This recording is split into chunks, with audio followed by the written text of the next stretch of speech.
estudiar el inicio de una estructura que se llama la nefrona.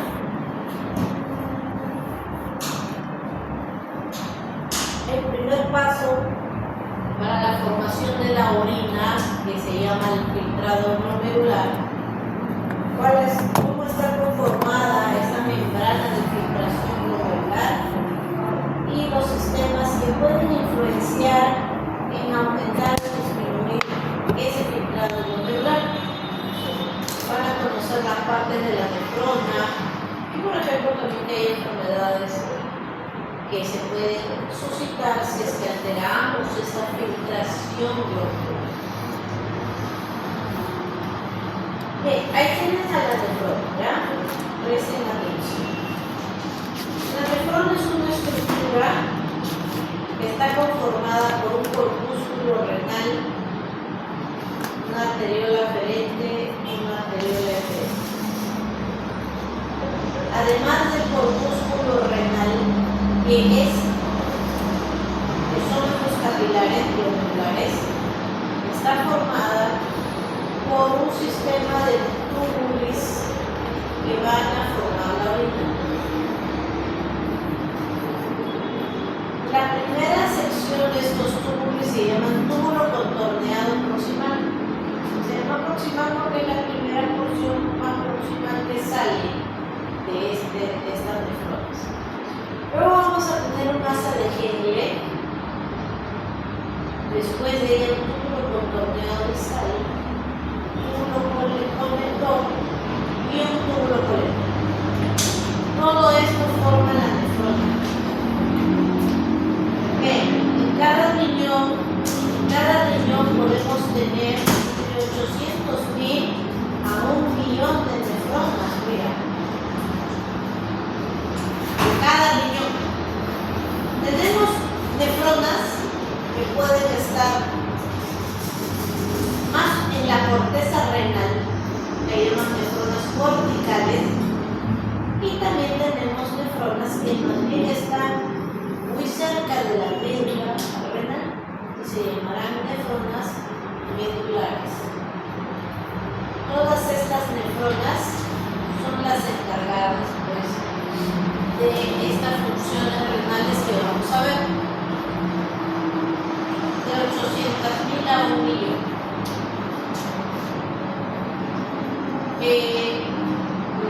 El proceso del inicio de la formación de la orina se da aquí, cuando la sangre es filtrada a la cápsula de Bowman y luego pasa al túbulo contorneado proximal. Aquí se da una gran reabsorción de sodio y azúcar. Y luego, cuando seguimos avanzando en la asa de Henle, tenemos la asa delgada descendente, la asa delgada ascendente y la rama ascendente gruesa. Esta rama ascendente gruesa, al final de ella, tiene unas células que se llaman la mácula densa. Vean aquí. Esta porción de aquí se ve aquí. Esta mácula densa son células tubulares que se le llama mácula densa porque se ven más oscuras y tienen una estrecha relación con la arteriola aferente, ¿ya? Con la arteriola aferente, ven aquí, estas células van a poder influenciar la arteriola aferente, ¿ya? De manera directa. Las nefronas pueden ser de dos tipos. La nefrona que está cerca de la corteza renal y que tiene un asa de Henle corta, bien corta, y de donde empieza la arteriola eferente, le genera toda una red de capilares que se llaman los capilares ventriculares. Estas nefronas corticales corresponden al 80% aproximadamente, del 70 al 80% de todas las nefronas que hay en el riñón. Las nefronas yuxtamedulares son entre el 20 al 30%. Tienen un asa de Henle bastante larga que penetra toda la médula renal y además de que de la arteriola eferente se van a rodear de unos vasos que se llaman los vasos rectos, que no presentan las nefronas corticales. Estos vasos rectos van a formar un sistema de contracorriente principalmente para la concentración de la orina. Esa es la importancia de la nefrona juxtaventricular, que interviene principalmente en los procesos de concentración de la orina. Vamos a ver la formación de la orina. Es el resultado de que la sangre que llega por la arteriola eferente al capilar se filtre. Vamos a filtrar los componentes que vienen por esta sangre a la cápsula de Bowman. Pero eso no es toda la formación de la orina, porque ahora, después que yo he filtrado todo lo que había en el plasma, en la sangre, perdón, excepto las proteínas y excepto los glóbulos rojos, por ejemplo, entonces se va a filtrar, va a ser un filtrado, que no es filtrado glomerular, que va a estar compuesto de agua, sodio, potasio, glucosa, calcio, fósforo, bicarbonato, todos los productos que tú conoces de la sangre, excepto las proteínas, Después que se filtra, no voy a eliminar pues todo el sodio, el azúcar, ¿no? Tengo que reabsorber.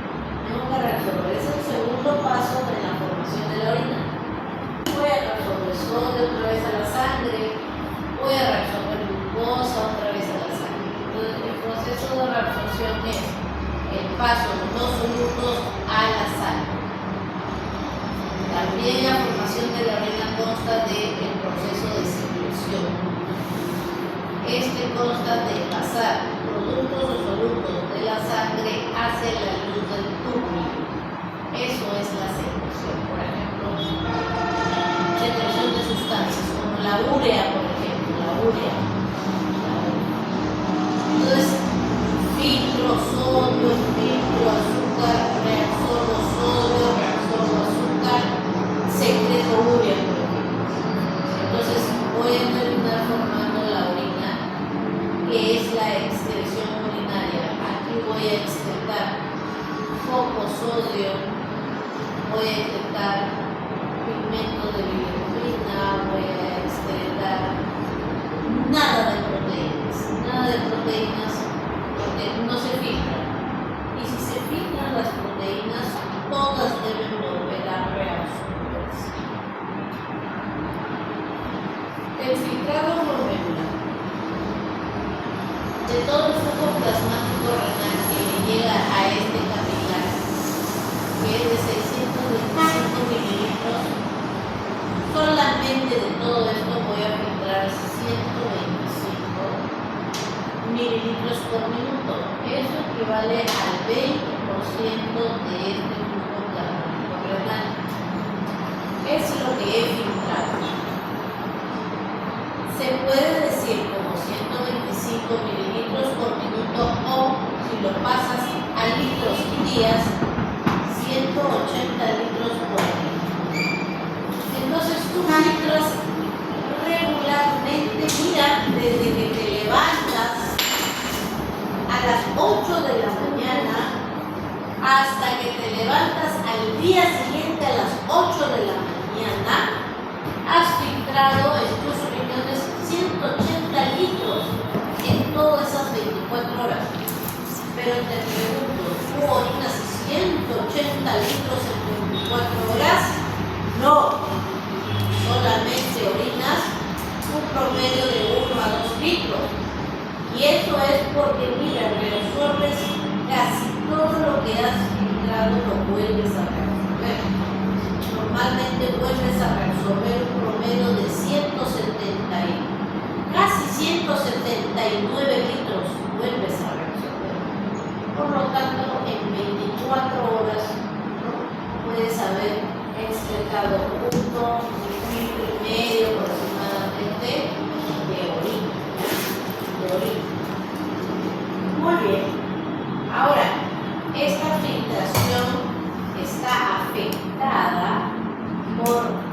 muchos mecanismos que vamos a estudiar hoy, que pueden hacer que el filtrado aumente o pueden hacer que el filtrado más bien disminuya. Si filtras poco, es malo, porque no estás filtrando todas las sustancias. Filtras mucho. Entonces, vamos a ver qué mecanismos pueden influenciar sobre este filtrado molecular. Para ello deben entender que aquí hay una membrana de filtración. Esta membrana de filtración está compuesta por tres estructuras. Una, y la más externa que no se ve aquí, que se llaman los podocitos. También está formada por la membrana basal y por el endotelio, que es lo que ven aquí.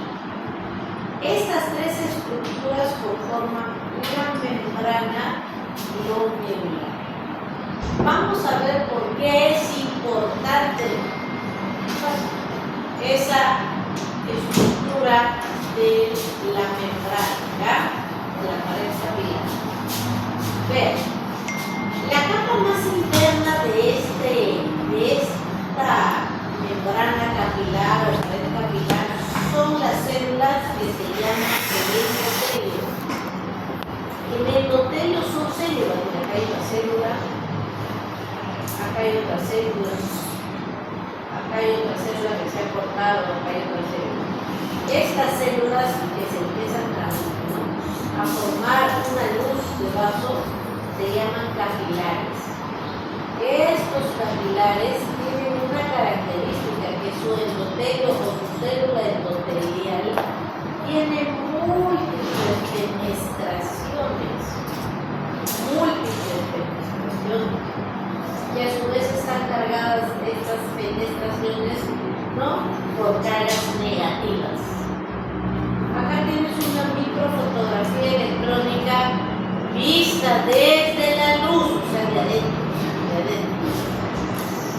De todas las fenestraciones, mira que tiene esta célula del endotelio capilar.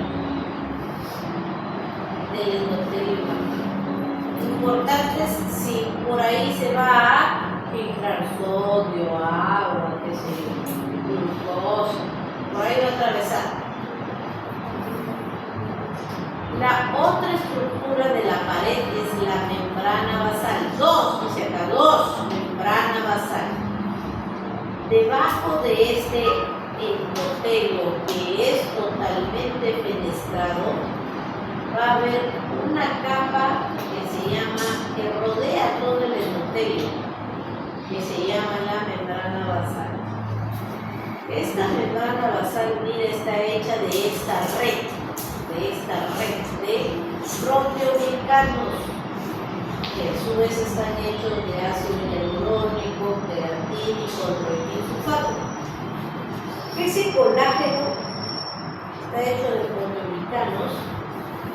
Es una nueva estructura que previene la filtración de proteínas, porque también tiene cargas negativas que repelen a las proteínas que mantienen cargas negativas ellas. Entonces evita la filtración de proteínas plasmáticas por sus cargas negativas. Aquí puedes aprovechar a ver la tercera célula, la tercera componente de la pared capilar glomerular, el podocito. Es una célula, tiene citoplasma, tiene núcleo, pero tiene una característica, tiene unas prolongaciones como brazos de pulpo, que a su vez de ellas salen más prolongaciones. Son los podocitos. Forman parte de la membrana visceral de la cápsula de Bowman.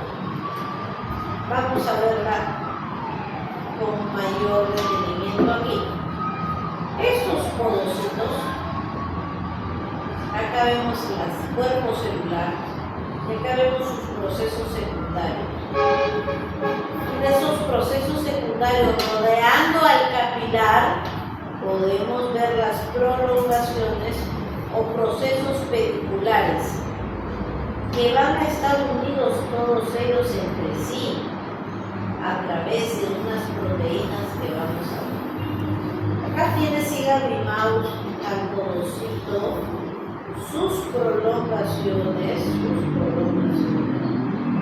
y entre prolongaciones, entre procesos, pediculares, tenemos una hendidura de filtración. Hendidura significa que esto no está libre. Si se hubiera escapado una proteína, esta hendidura lo va a evitar esa filtración de esa albúmina, por ejemplo, a través de estas proteínas. Tienen a la proteína CD2AP que se une a su vez a la podocina. Son las más importantes, que a su vez se unen a nefrinas y NEBH1. Estas que están aquí impiden que se filtre. Si por acá se quisiera filtrar una albúmina, una mioglobina o una proteína líquida, va a evitarse, ¿ya? Va a evitarse, porque tiene cargas negativas.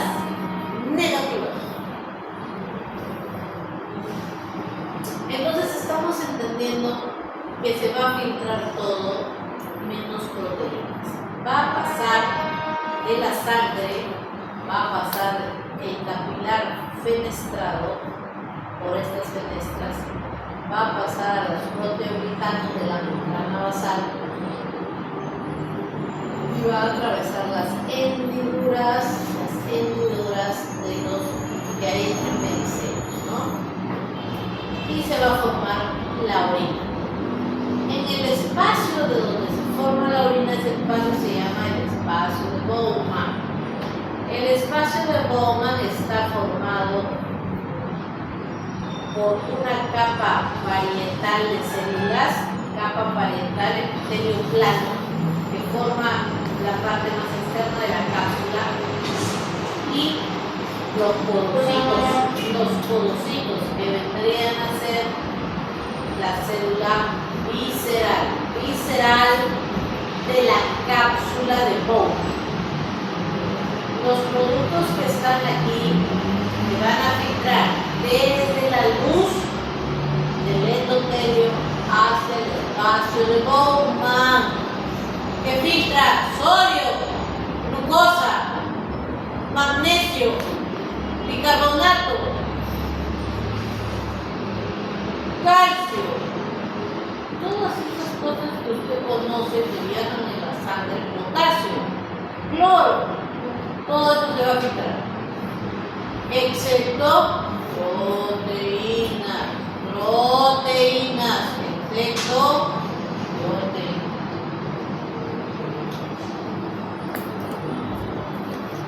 Esas sustancias que se están filtrando pueden tener diferencias entre ellas, sí. Si tiene más masa molecular, se va a filtrar menos esa molécula. Si tiene más carga negativa, también se va a filtrar menos. Acá el guideline demuestra cómo el agua se filtra, todo el agua que llega, todo el agua se filtra. Como todo el sodio que llega, todo el sodio se filtra. Todo, 100%. Y de la mioglobina, por ejemplo, no, el 100%. Solo se filtra un 75% de mioglobina y el otro 25% se queda dentro del endotelio. Pero mira, se filtra menos, pero la mioglobina también es más grande que una molécula de agua. 17.000 de masa molecular, 18. La albúmina, que es la principal proteína del plasma, junto con el fibrinógeno. La albúmina 69.000. 69.000. Y mira, se filtra poco o casi nada de alumina, ¿ya? Entonces, la masa molecular importa así. Mientras más grande, menos filtración. Las que tienen cargas negativas se repelen. Las fenestraciones tienen cargas negativas. La membrana basal tiene cargas negativas. Y las proteínas en las hendiduras de los pedicelos también tienen cargas negativas. Cargas negativas se repelen. Determinantes del filtrado glomerular. Muy bien, ya hemos entendido qué se filtra y qué no se filtra de las moléculas que viajan en la sangre. Tampoco se filtran los glóbulos rojos, como células. Ahora vamos a ver quién puede influenciar sobre la cantidad que voy a filtrar. Ya hemos dicho que el filtrado es de 125 mililitros por minuto. ¿Puede ser menos? Sí. ¿Puede ser más? Sí. Hay determinantes. Primero está la presión de filtración neta y el coeficiente de filtración. La presión de filtración neta está comandada por la presión hidrostática y la presión coleiosmótica. Y el coeficiente de filtración está determinado por qué tan permeable es este capilar. Vamos a estudiar el primer determinante, que es la presión de filtración neta. O sea, depende de otras presiones. Las presiones que se comandan aquí de este capilar son las siguientes. Tenemos la presión hidrostática. La fuerza con la que llega la sangre, la fuerza y la cantidad generarán una presión hidrostática en el capilar. Regularmente en un ser humano normal es un promedio de 60 milímetros de mercurio. Y es una fuerza que favorece la filtración.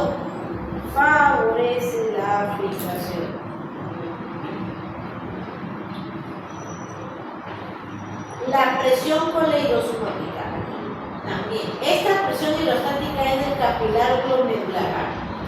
Esta presión coleiosmótica también es del capilar glomerular, no es de la cápsula de Bowman. La presión coleiosmótica es la presión que se opone al filtrado, no permite que haya filtración.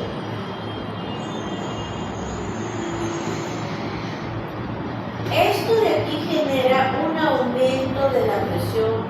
Las proteínas generan que el agua se retenga. O sea, como se opone a la filtración, el agua se queda aquí, en este espacio. Entonces no hay filtración, disminuye, no permite la filtración. Entonces por eso acá dice que es una fuerza que se opone, ¿no? Que se está reteniendo el agua. Esa presión coleiosmótica del capilar es de 32 milímetros. En la cápsula de Bowman, donde está formándose la orina, ahí también hay agua. Y por lo tanto, si hay agua, hay una presión hidrostática. Por eso acá tenemos P de presión hidrostática de la cápsula de Bowman. Acá es la presión hidrostática, pero del capilar glomerular. La presión hidrostática del capilar de la cápsula de Bowman es de 18 milímetros de mercurio. Es una fuerza que se opone a la filtración, porque es la presión que hay acá de agua. Es baja, 18 en comparación de 60, por eso normalmente la sangre se filtra. Y la presión coleiosmótica de la cápsula de Bowman es 0. ¿Por qué? Porque no se filtran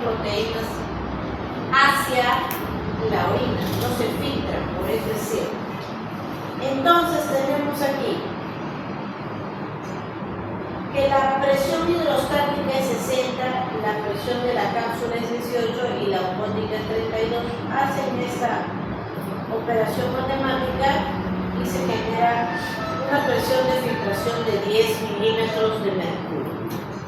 Esta es la presión de filtración neta normal, 10 milímetros de mercurio, cuando se mantienen estas fuerzas de Starling, señor, las fuerzas de Starling. Tenemos una presión hidrostática y una coleidosmótica en el capilar glomerular, y también tenemos una presión hidrostática en la cápsula de goma y una presión coleidosmótica en la cápsula de goma. Esa presión de filtración neta es de 10 milímetros de mercurio. El coeficiente de filtración es qué tan permeables son estos vasos, que es la permeabilidad que tiene, que no lo vamos a hablar en esta clase. Ambos determinan un filtrado glomerular. Vamos a ver entonces cómo ellas pueden alterar la filtración. Si yo aumento la presión hidrostática de la cápsula de Bowman, ¿cómo puede suceder eso, doctora? Imagínate que tienes un cálculo renal y el líquido de la orina empieza a acumularse porque hay una obstrucción. La orina no puede llegar a la vejiga porque hay un cálculo que lo obstruye. Entonces la presión retrógradamente va a ir aumentando desde el uréter hacia los cálices mayores, acá están los cálices mayores, a los cálices menores, después al túbulo colector, después al túbulo contorneado distal, después al asa de Henle, después al túbulo contorneado proximal, y la presión puede llegar aquí a la cápsula de Bowman. Si la presión aquí ya no es 10, perdón, si la presión aquí ya no es de 18, y si ahora aquí la presión es de 30, como aquí aumenta la presión que se opone al filtrado, entonces el filtrado glomerular va a disminuir, ¿ya? Entonces un aumento de la presión de la cápsula hidrostática en la cápsula de Bowman genera una disminución del filtrado glomerular. Lo mismo puede pasar como en un cálculo renal, en una obstrucción prostática en un varón, porque la orina va a empezar a acumularse en la vejiga, otra vez en el uréter, y así puede aumentar la presión de la cápsula de Bowman. O una vejiga paralizada, una parálisis vesical. Un paciente que tiene un traumatismo vertebromedular que comprime las raíces sacras y por eso la vejiga no se contrae y acumula líquido. Y eso genera un aumento de la presión retrógrada hacia la cápsula de Bowman. Consecuencia, disminuye el filtrado glomerular en ese paciente. La presión coleidosmótica. La presión coleidosmótica aumenta conforme va avanzando la sangre, se concentra y entonces esta presión coleidosmótica retiene agua. Y al retener agua y ser una fuerza que se opone al filtrado, entonces el agua se va a retener aquí. El aumento de la presión osmótica genera una disminución del filtrado glomerular. La presión ahora determinante del filtrado glomerular. Bien, ahora ya no vamos a ver las fuerzas de Starling que están aquí adentro. Vamos a ver otros mecanismos que pueden ejercer efecto en estas fuerzas que están aquí, especialmente la presión hidrostática. Uno de ellos es la presión arterial. La presión arterial puede influenciar sobre el filtrado. Si la presión arterial aumenta, por ejemplo, 200 milímetros de mercurio, 200, pasa, voy a aumentar la presión hidrostática, o sea, voy a aumentar la fuerza con la que llega la sangre, y por eso aumenta la presión hidrostática del capilar glomerular, y si yo aumento la presión hidrostática con más fuerza, va a haber más filtrado glomerular. Son directamente proporcionales. Esto no sucede mientras que la presión sube entre 50 y 150, no va a pasar eso. Repito, cuando sube la presión, es cierto que a más presión hidrostática también en el capilar glomerular. Y eso genera un aumento de filtrado. Pero puede haber, ¿no?, mecanismos que vamos a estudiar, que aunque la presión suba, se va a mantener un filtrado normal. Pero si supero los límites de presión para presión alta o para presión baja, voy a alterar la filtración glomerular. Lo vamos a ver más adelante. Pero entonces la presión arterial sí tiene una influencia, va a tener una influencia, aunque suele ser contrarrestada rápidamente por mecanismos de autorregulación. Pero si no existieran estos mecanismos y yo aumento la presión, aumentaría el filtrado glomerular. Muy bien, resistencia de la arteriola aferente. Miren, esta es la arteriola aferente. Cuando decimos arteriola, estamos refiriéndonos a que es una estructura que tiene músculo. Mira, acá te lo dibuja en el músculo. La arteriola aferente. El capilar no tiene músculo, por favor, ya. Los capilares son un conjunto de células simples, planas. Ese es el endotelio. Y alrededor del endotelio tenemos una capa que es la capa muscular. Acá solo hay endotelio en el capilar glomerular, pero en la arteriola aferente y eferente tenemos músculo, capa media muscular. Si yo aumentara la resistencia de la arteriola aferente, por ejemplo, porque libero adrenalina, por dar un ejemplo, yo voy a producir en las arteriolas vasoconstricción, porque el sistema simpático, la adrenalina, actúa en el músculo liso y le hace generar vasoconstricción. Como se cierra, la sangre entra con dificultad, hay más resistencia al flujo, baja la presión hidrostática y por ende baja el flujo sanguíneo, disminuye el filtrado glomerular. Con respecto a si ocurriera lo contrario, también hay una dilatación, una relajación del músculo liso, va a llegar más sangre, aumenta la presión hidrostática y por ende aumenta el filtrado glomerular. Acá tenemos el efecto de la resistencia de la arteriola aferente sobre el filtrado glomerular. Si, por ejemplo, yo genero una mayor resistencia, cuando tenía una resistencia como 1, mi filtrado glomerular era de 125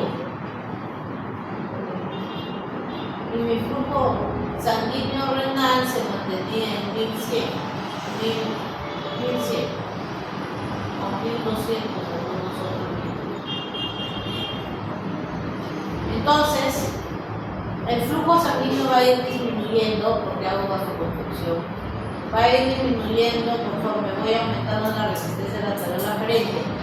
Y el filtrado glomerular también, vea, si aumento la resistencia acá, el doble, mira cuánto filtra. Un poco menos de 50 mililitros.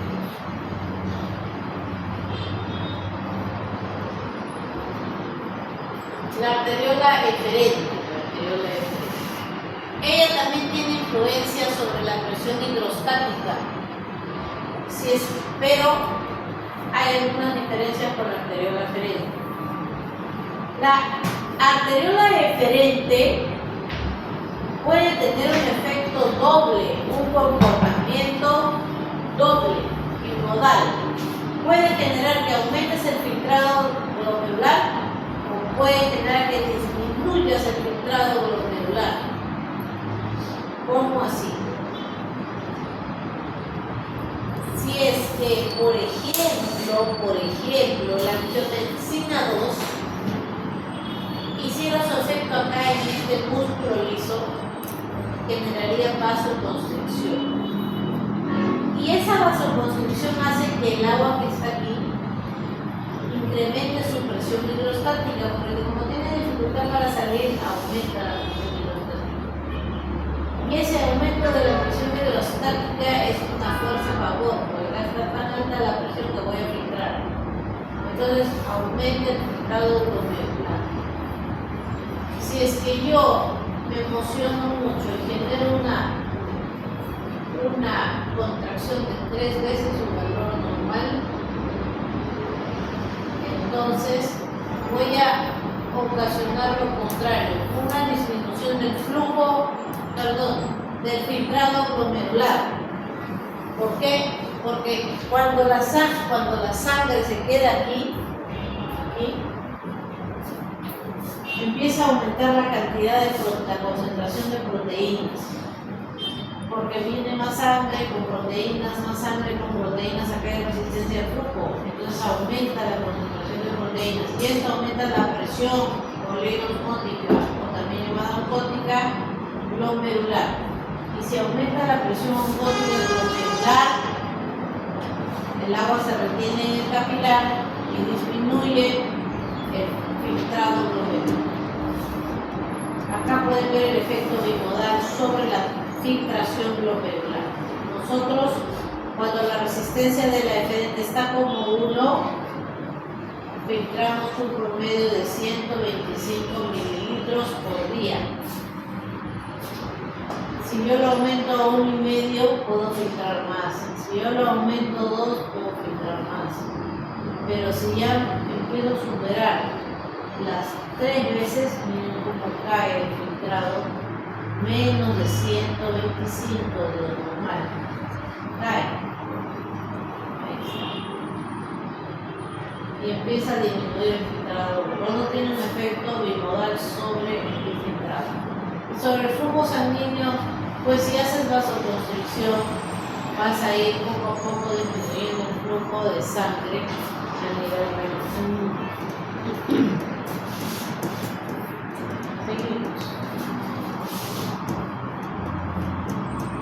Acá tengo un cuadro para que practiquen en su casa. Por ejemplo, si tengo un aumento de las proteínas en sangre, ¿aumentaré el filtrado glomerular o lo voy a disminuir? Entonces es disminuir porque hay muchas proteínas en el plasma y eso va a aumentar la presión oncótica del capilar glomerular.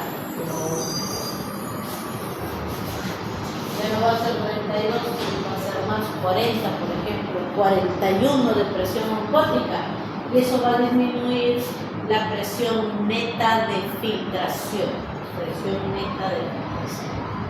El flujo sanguíneo, la sangre que le llega al riñón procede de la arteria renal, que va a empezar a hacer divisiones subsecuentes para ir a irrigar ese riñón. Normalmente utiliza un promedio de 1.100 mililitros por minuto del gasto cardíaco, que es 5.000 mililitros por minuto. También lo puede hablar como 5 litros y 1 litro 100, ¿no?, del gasto cardíaco, que equivale al 22%. Siendo órganos tan pequeños, reciben un gran volumen de sangre como flujo sanguíneo, ¿ya? Entonces, aquí tenemos las nefronas corticales, las justas medulares. Vean cómo la justa medular ingresa su asa de Henle y sus vasos rectos hasta el fondo de la médula, ¿ya? En cambio, corticales tienen una asa más corta y no penetran toda la piel. No se olviden que el túbulo contorneado proximal y distal, túbulo contorneado proximal y distal, siempre están en la corteza renal, Muy bien, y así este flujo llega por todas las arteriolas aferentes hacia los capilares, de los capilares a la arteriola eferente,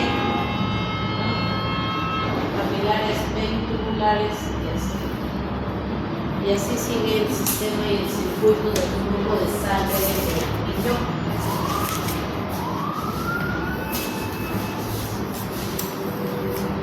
El riñón consume mucho oxígeno. En el túbulo contorneado proximal, por ejemplo, tiene que absorber el sodio, la glucosa, los aminoácidos, si es que se hubieran filtrado, como puede filtrar, que puede pasar. Pero todo se tiene que volver a reabsorber a los capilares ventriculares. En las células donde se reabsorbe, estas células contienen bombas de sodio y potasio TPasa en la membrana basal. Esas usan ATP y por lo tanto usan mitocondrias.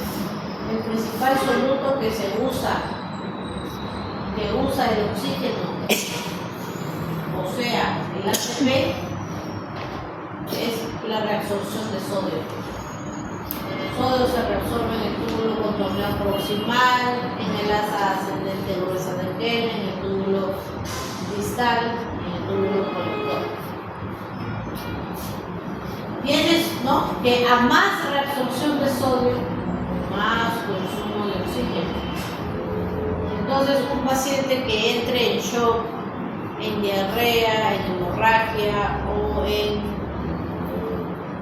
cualquier cosa que suscite que llegue menos sangre a ese riñón, va a empezar a tener falla renal porque no va a poder haber oxígeno para la formación de ATP y la reabsorción de sodio y agua de esa. Ahí están todos los vasos que va a atravesar la sangre, desde la arteria renal hasta la vena renal. Mira, la presión de la arteria renal es la misma presión del sistema vascular general, 100 milímetros de mercurio. Y en cambio la renal, 4 milímetros de mercurio. Hay una gradiente de presión desde más alta hasta menos alta. La arteria renal pasa la sangre por la interlobar artiforme, termina en la arteriola aferente. Después viene, ya no se olviden por favor que la arteriola tiene músculo y el capilar no tiene músculo. El capilar solamente está formado de células endoteliales y de una membrana basal. Nada más tiene el capilar y de la membrana basal. No tiene músculo.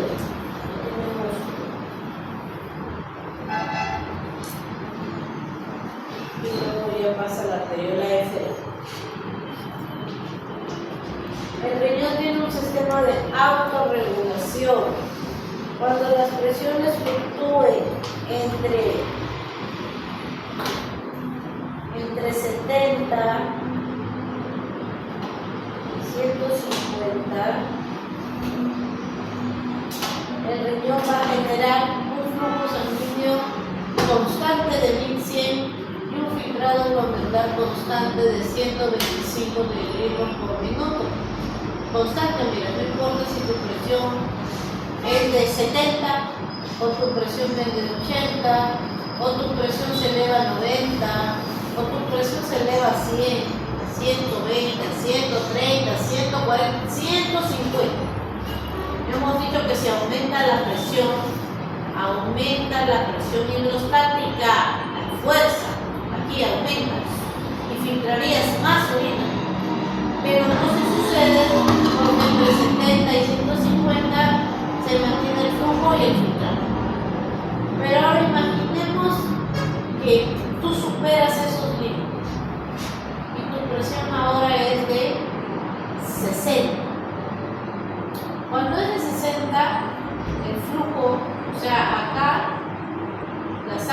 me llega con una presión de 100, sino con una presión de 60. O sea, estás con hipotensión. Acá, eso haría que, como ya superaste el límite de autorregulación, vas a empezar a bajar tu filtrado glomerular, porque hay poca presión con la que llega la sangre. Entonces, una baja de presión genera una fuerza hidrostática de presión disminuida y por lo tanto menos filtrado glomerular. Vayamos al otro extremo, que te suba la presión a 200. Cuando la presión sube hasta 200, ¿no? Ya no lo puede regular, Si no lo puede regular, entonces eso va a aumentar el filtrado glomerular. Va a aumentar el filtrado glomerular.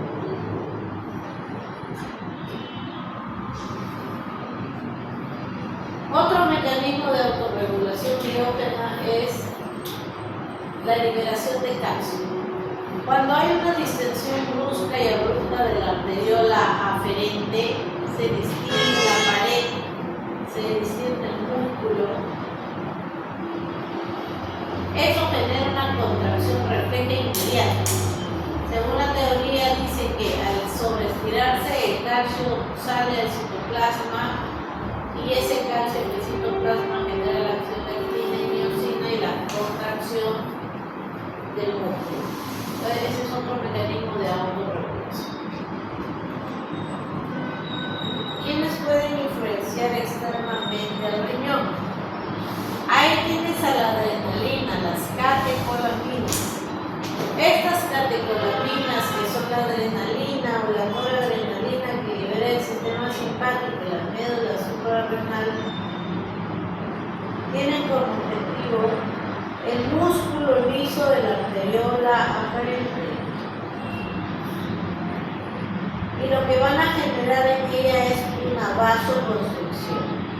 O sea, van a generar que aquí esto se cierre, que la luz sea menor, que haya más resistencia al flujo. Y si hay más resistencia al flujo, la sangre que llega acá va a llegar con una presión hidrostática disminuida. Otra sustancia que puede generar el mismo efecto es la angiotensina 2. Vamos a ver de dónde nace esa angiotensina 2.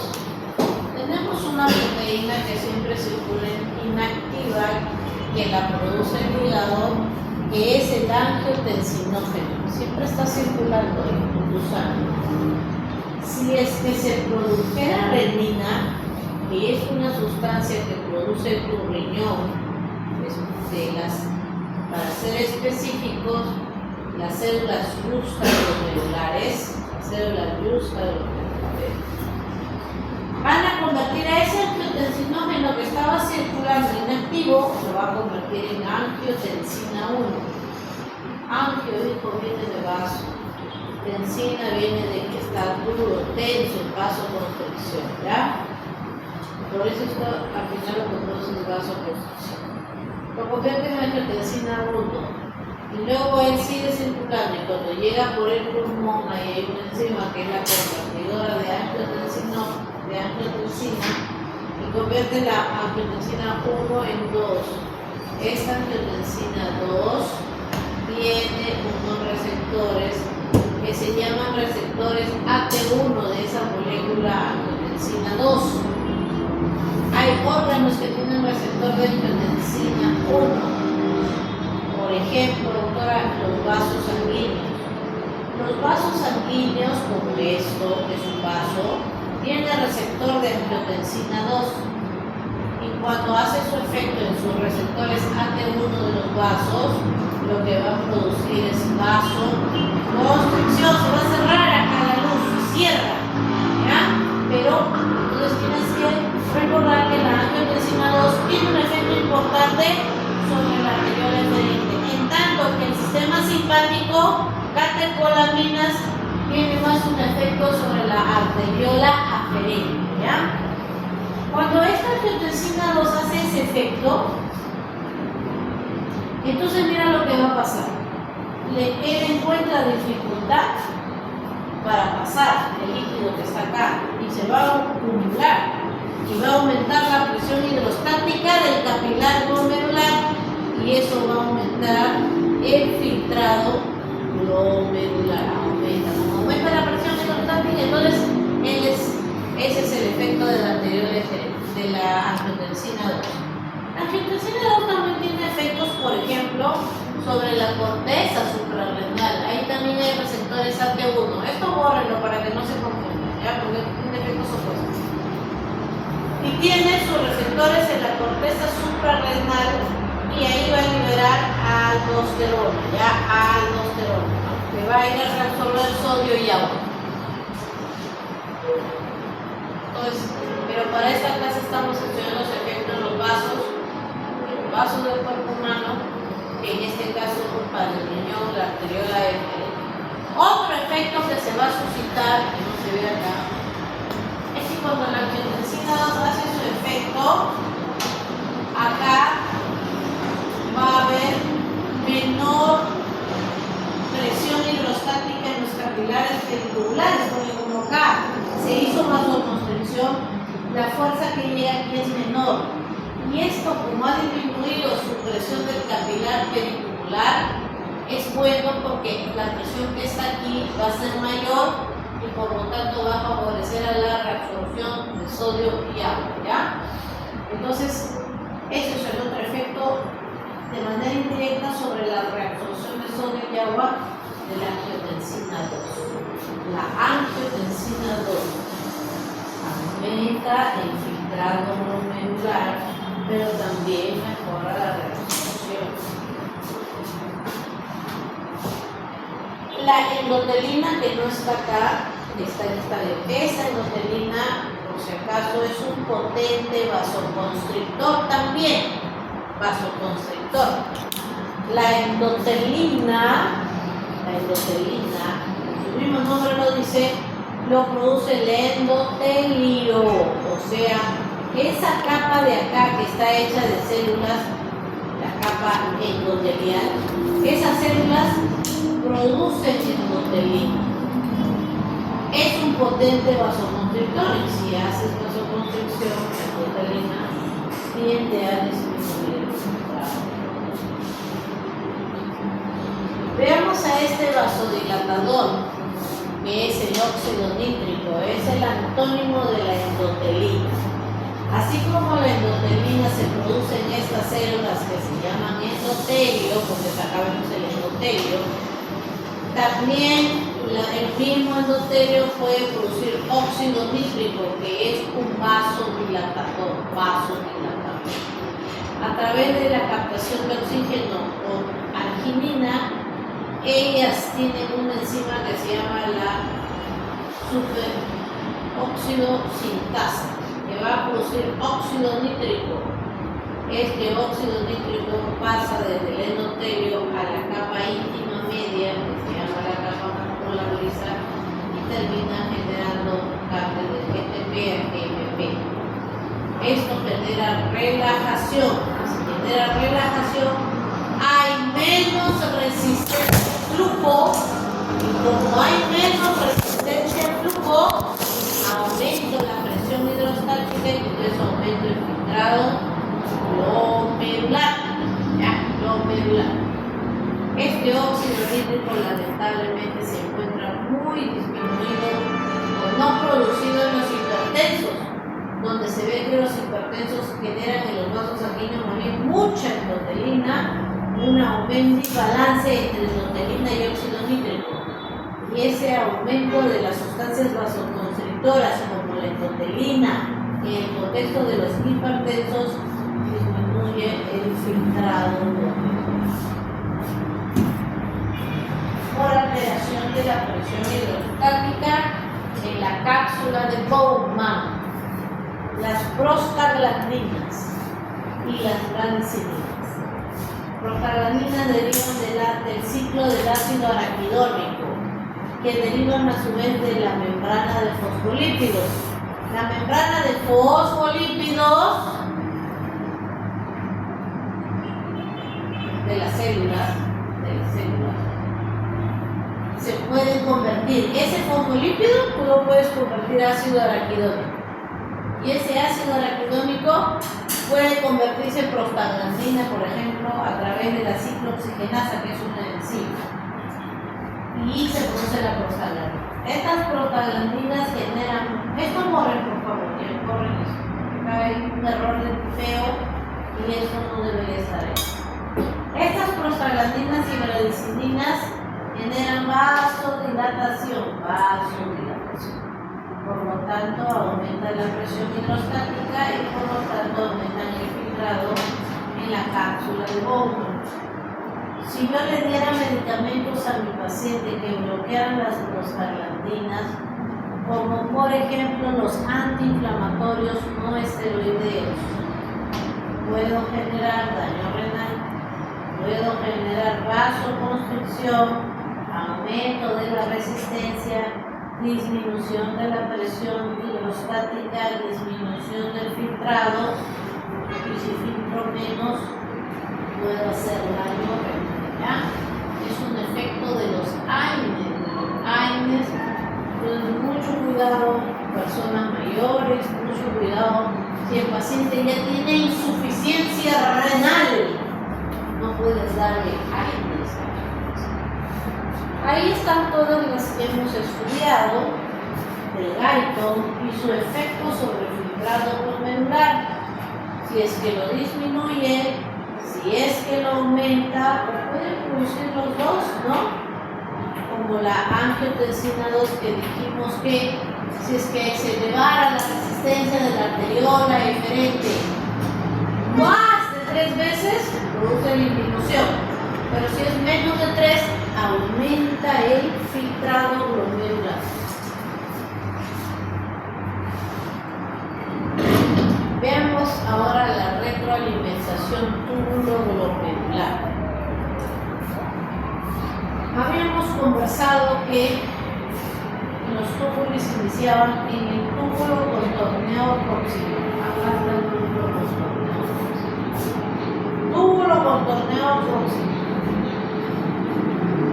Y luego desciende como asa de Henle. Rama descendente delgada, rama ascendente delgada y rama ascendente gruesa. Donde termina la rama ascendente gruesa, acá, y inicia el túbulo distal, contorneado distal, acá lo vemos, túbulo contorneado distal. Hay un grupito de células más oscuras que las demás, tienen algún gránulo o algo, no se conocen qué, son más oscuras, como se llaman la mácula. Esta mácula densa censan pues, ¿no? Ya distalmente la cantidad de sodio y agua que llega ahí. Tiene unos receptores ahí. Si es que está llegando mucho o poco, concentración de sodio, ¿no? Estas células de la mácula densa tienen efectos, ¿no?, dirigidos hacia las arteriolas y le secretan sustancias, por ejemplo, para que hagan, por ejemplo, vasoconstricción. Ya sabemos que las arteriolas aferentes y eferentes tienen músculo liso. Mira, ahí se ve músculo liso. Acá también tienes el glomérulo, el capilar glomerular. Y aquí llegando, ¿no?, después que ya pasó el liberó túbulo contorneado proximal, asa de Henle y llega a la mácula densa. Estas células de este epitelio van a liberar sustancias para generar contracción o efecto sobre las arteriolas. ¿Ya? Vamos a ver cómo así. Entonces tienes las células, tienes la mácula densa y tienes las células yuxtaglomerulares. Estas son las células yuxtaglomerulares, acá también se ve. Aparte de la mácula densa tienes las células yuxtaglomerulares, ¿ya? vasculares son las responsables también de liberar renina, bajo la influencia de la mácula densa, pero también bajo la influencia del sistema nervioso simpático. Por eso acá le ponen unos filetes nerviosos. El sistema nervioso simpático puede activar a las células juxtaglomerulares para producir retina, y el sistema nervioso simpático también puede producir, dijimos, vasoconstricción de la arteriola aferente. Vamos a ver cómo funciona eso. Por ejemplo, si tuvieras una situación en la que tienes mucho flujo sanguíneo renal, mucha sangre está llegando. Como hay mucho flujo, está aumentando el flujo, entonces vas a tener más presión hidrostática aquí y por lo tanto más filtrado glomerular. Este aumento de este filtrado, que ya no es 125, sino ahora es 128, 129, 130, va a terminar llegando aquí a la mácula densa, quien va a censar y va a estimular a la liberación de renina de las células juxtaglomerulares. Esto va a generar resistencia de la arteriola aferente, esta que está acá.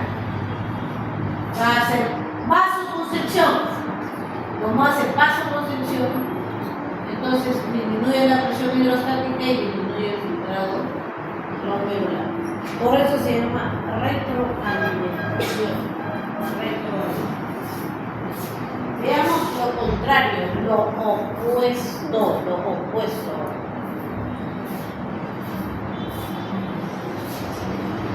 Te baja la presión, te hacen una hemorragia, te hacen una diarrea, te baja la presión.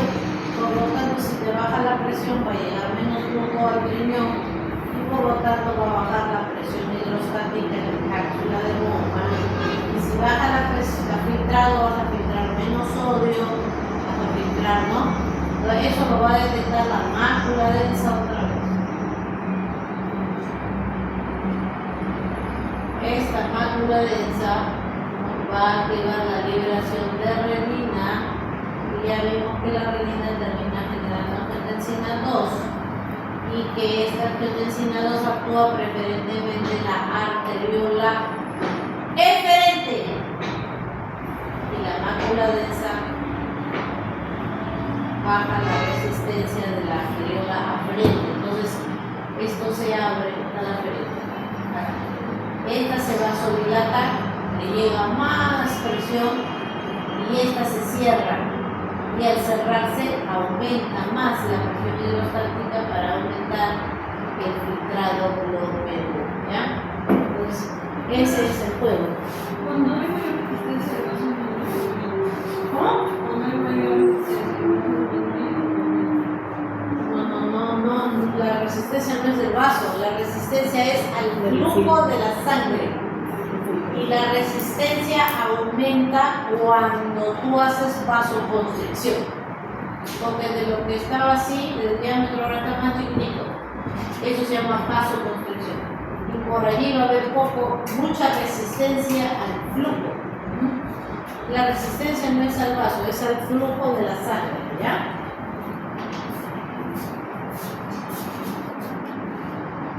Dice, otros factores que aumentan el flujo sanguíneo y la filtración. Comer muchas proteínas o azúcar. ¿Qué pasa? Cuando usted come muchas proteínas, va a aumentar su filtrado glomerular. ¿Por qué? Bueno, si usted come muchas proteínas, hay más probabilidad de que usted filtre aminoácidos a la orina, a la cápsula de Bowman.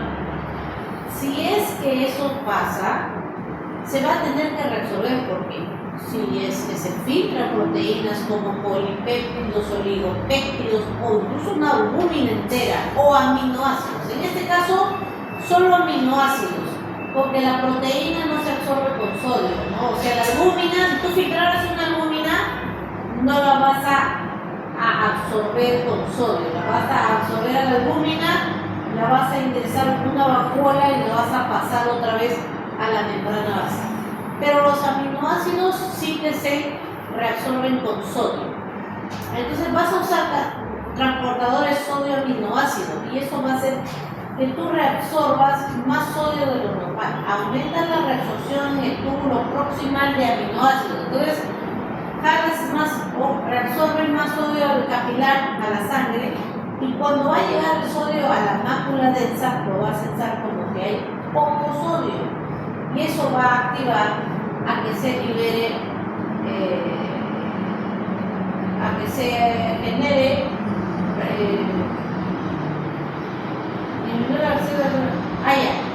de que tenga efectos sobre la dilatación de la arteriola aferente. ¿Y qué va a hacer?